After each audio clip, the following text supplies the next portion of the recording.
Fala galera que já é inscrita no Pautas e Táticas ou que vai se inscrever assim que o vídeo acabar.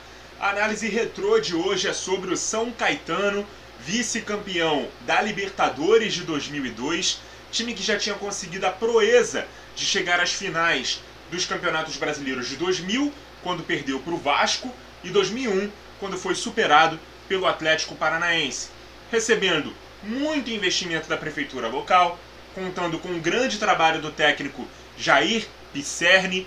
O clube do ABC Paulista se tornou a primeira equipe do interior a chegar à decisão da competição continental.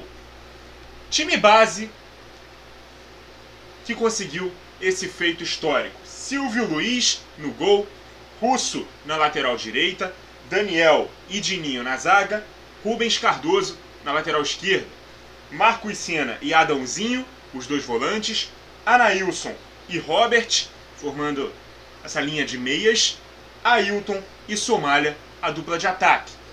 Esse time perdeu peças importantes que se destacaram nos anos anteriores, como o lateral direito Mancini, aquele mesmo que depois jogou como meia na Roma, teve passagens pelo Atlético Mineiro, o lateral esquerdo César, que teve uma bonita história de volta por cima, né? Depois de ter sido preso por 6 meses e se reencontrar no mundo do futebol através do Azulão. Ele jogou ainda em clubes como Lazio, Roma, Inter de Milão e Corinthians. O volante Claudeci, que jogou no Palmeiras, chegou a ser comparado com o César Sampaio. O meia Esquerdinha, de tantos clubes, mas que chegou até a ser convocado pela seleção brasileira de Filipão.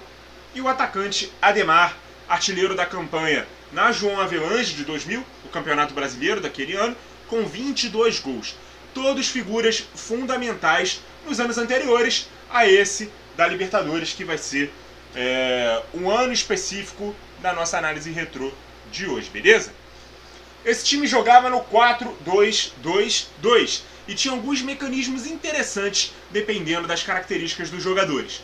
O lateral direito Russo, ele era mais liberado para subir para o ataque, enquanto o Rubens Cardoso ficava mais preso. Quase ali que como um terceiro zagueiro. Era assim que o veríamos hoje em dia, como um lateral base.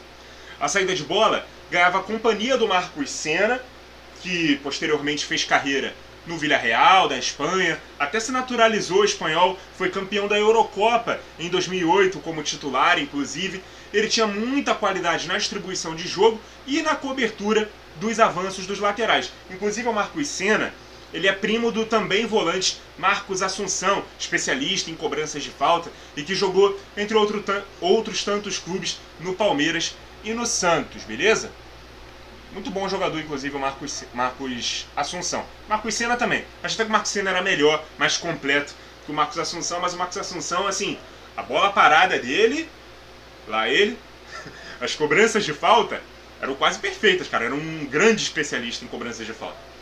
O segundo volante era o Adãozinho, que tinha mais liberdade para subir para o ataque e se juntar ao Anailson, né, que jogava ali mais pela direita. Os dois eram, tecnicamente, os dois meias do time que jogavam por dentro. Mesmo que o Adãozinho seja um volante mais de infiltração, o Anailson é um jogador mais de condução de bola e habilidade no drible.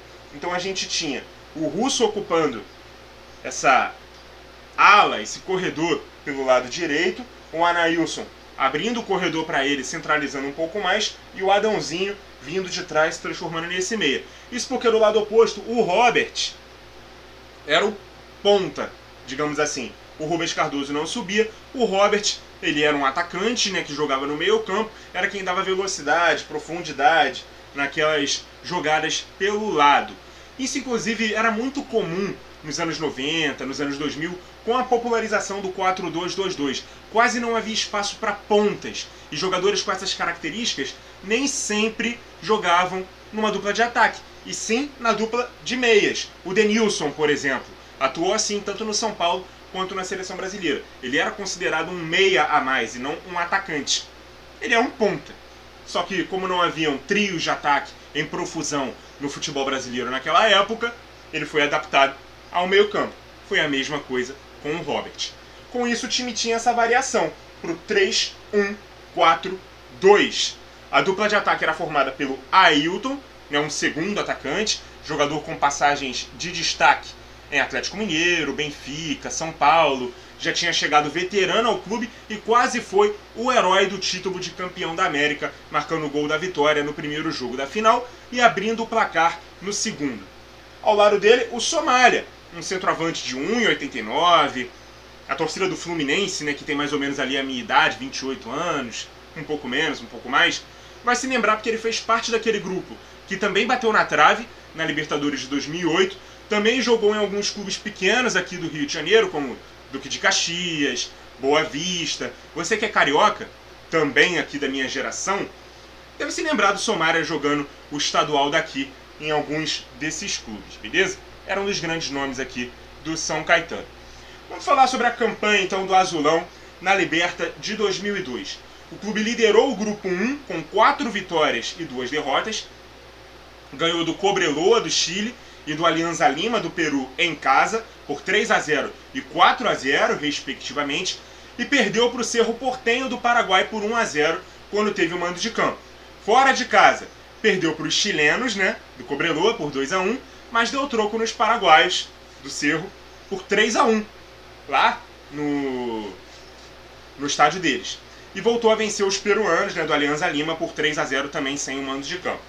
Com os mesmos 12 pontos do Cobreloa, o time brasileiro tinha um saldo de gols maior, 10-4, e por isso avançou na primeira posição. Nas oitavas encarou a Universidade Católica do Chile, depois de 2 empates, né, em 1-1, se classificou nos pênaltis vencendo por 4-2. Nas quartas, o poderoso Peñarol do Uruguai, pentacampeão da Libertadores, derrota fora de casa por 1-0, vitória em São Paulo por 2-1 e nos pênaltis 3-1 para o Azulão, que avançou para a semifinal. O desafio da vez era o América do México. Dessa vez o clube do ABC fez o primeiro jogo em casa e venceu por 2-0. Na volta, jogando na altitude do Estádio Azteca, segurou o empate por 1-1 e avançou para a histórica decisão diante do Olímpia do Paraguai. O primeiro jogo, lá no Defensores del Chaco, foi vencido por 1-0, gol do Ailton, como a gente disse. E aí só um empate no Pacaembu era necessário para fazer o clube o primeiro campeão da América, que não era um dos chamados grandes do futebol brasileiro. Só para situar, galera, em 2002, clubes como Internacional, Corinthians, Atlético Mineiro e Fluminense ainda não tinham conquistado a América. E o São Caetano esteve prestes a conseguir esse feito antes desses clubes gigantes. O próprio Ailton abriu o placar aos 31 do primeiro tempo diante de 32 mil pessoas, torcedores ou não do Azulão, mas naquele dia todo brasileiro praticamente estava torcendo pelo sucesso do time do interior paulista. Aos 4 da etapa final, Córdoba empatou, 10 minutos depois, Baez virou e levou a partida para os pênaltis. Adãozinho e Marcos Senna converteram as duas primeiras cobranças, porém o meio-campista Marlon e o zagueiro Serginho, aquele mesmo que infelizmente faleceu em campo, né, 2 anos depois, num jogo do São Caetano contra o São Paulo do Brasileirão, devido a um mal súbito que ele acabou sofrendo. Esses dois jogadores, né, o Serginho e o Marlon, que eram reservas, entraram no decorrer daquela partida, acabaram desperdiçando suas cobranças. E aí, o Olímpia, que não desperdiçou nenhuma das 4 cobranças que fez, venceu por 4-2 e se sagrou campeão da América. Foi um grande período do São Caetano, que mesmo com 3 vice-campeonatos, resolveu homenagear os feitos históricos para um clube desse porte com 3 estrelas na camisa. Para não dizer que esse período foi em branco, no próprio ano de 2004 e com o Serginho em campo, o clube ergueu um campeonato paulista e teve figuras que depois ganharam destaque no futebol nacional, né, como o lateral esquerdo e meia Gilberto, ex-Vasco, Cruzeiro, jogou 2 Copas do Mundo com a seleção brasileira, os volantes Mineiro, ex-São Paulo, e Marcelo Matos, que jogou no Corinthians, no Botafogo, no Vasco, o meia Lúcio Flávio, também jogou no Botafogo, no Santos, e o atacante Euler, o filho do vento, que já havia atuado por Galo, São Paulo, Palmeiras e Vasco com muito sucesso. Todos comandados pelo Muricy Ramalho, que foi o técnico do título paulista do Azulão em 2004.